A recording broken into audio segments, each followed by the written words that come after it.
এটা জাস্ট উপর আপ্যায়নের জন্য না, কোনো আপ্যায়ন লাগবে না ভাই, আমি একজন সাংবাদিক ছিলাম।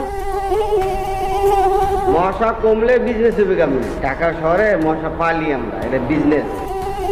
ডেঙ্গুতে মানুষ মরে আর মশা নিধনের নামে মিজান চক্রের কোটি কোটি টাকার বাণিজ্য চলে। অনুসন্ধান বলছে, প্রতারণা ও মশা নিধনে ভেজাল কীটনাশক সরবরাহের দায়ে দুটি প্রতিষ্ঠান কালো তালিকাভুক্ত হয়েছে বিগত দিনে।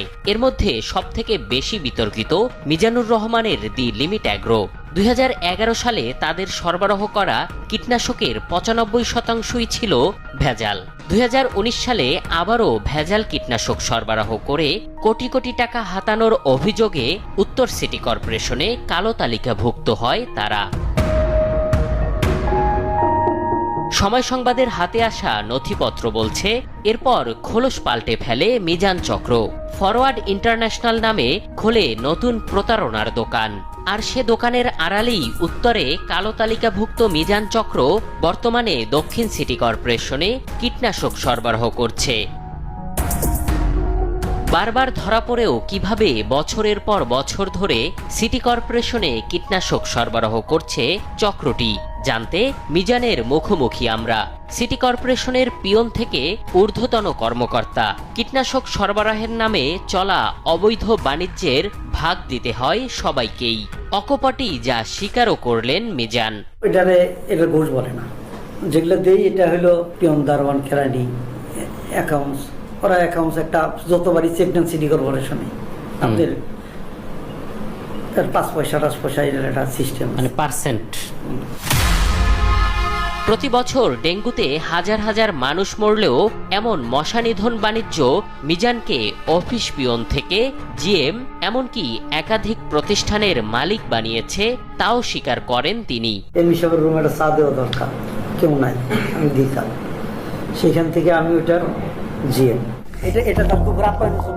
এরপর টাকার বিনিময়ে সময় সংবাদকে ম্যানেজেরও চেষ্টা চালান মিজান। এটা তার দুপুর আপ্যায়নের জন্য কোনো আপ্যায়ন লাগবে না ভাই, আমি একজন সাংবাদিক ছিলাম, আমি ছোট ভাই।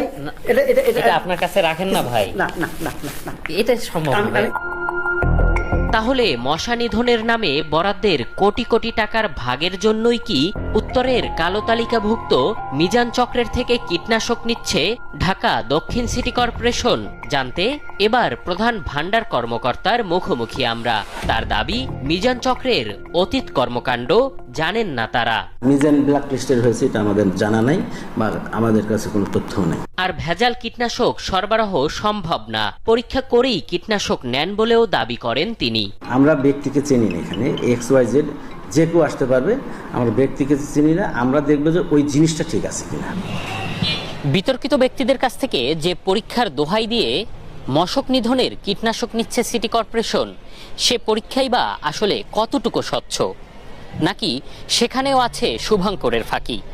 এবার সে প্রশ্নেরই উত্তর মেলাতে চাই আমরা। ঢাকা মশক নিবারণী দপ্তর সিটি কর্পোরেশনের মশা নিধনের কীটনাশকের কার্যকারিতা পরীক্ষার সবকিছুর আয়োজন করে দেয় তারা। গোমর ফাঁস করতে শুরু করেন দপ্তরটির স্টোর কিপার গিয়াসউদ্দিন। পরীক্ষার সময় কীটনাশক আর পরীক্ষার পর কৌশলে সরবরাহ করা হয় শুধুই কেরোসিন।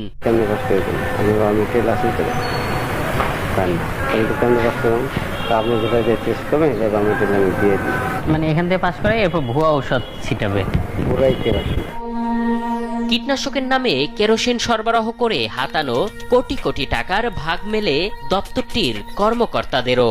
টাকা পয়সা অফার করে নাই তখন? হ্যাঁ, কি বলেন, এর কোটি টাকার বিজনেস, টাকা অফার করবে না, না করে বলবে। আমি মানুষ ছোট লিখেছি, আমার এই অফিসে পাবলিক কোনো ফাংশন নেই, কথা বলে। এই যে ধরেন আমি যে বসি, আমার কোনো পাবলিক এসে কোনো কাজে এসে না খাইলেছে, আমি তো আইফোন চালাই। উত্তর সিটি কর্পোরেশনে কালো তালিকাভুক্ত মিজান চক্র 2 বছরে 3টি কার্যাদেশের মাধ্যমে 48 কোটি টাকার মশা নিধনের কীটনাশক সরবরাহ কাজ পেয়েছে ঢাকা দক্ষিণ সিটি কর্পোরেশন থেকে। এম এ আজিম, সময় সংবাদ, ঢাকা।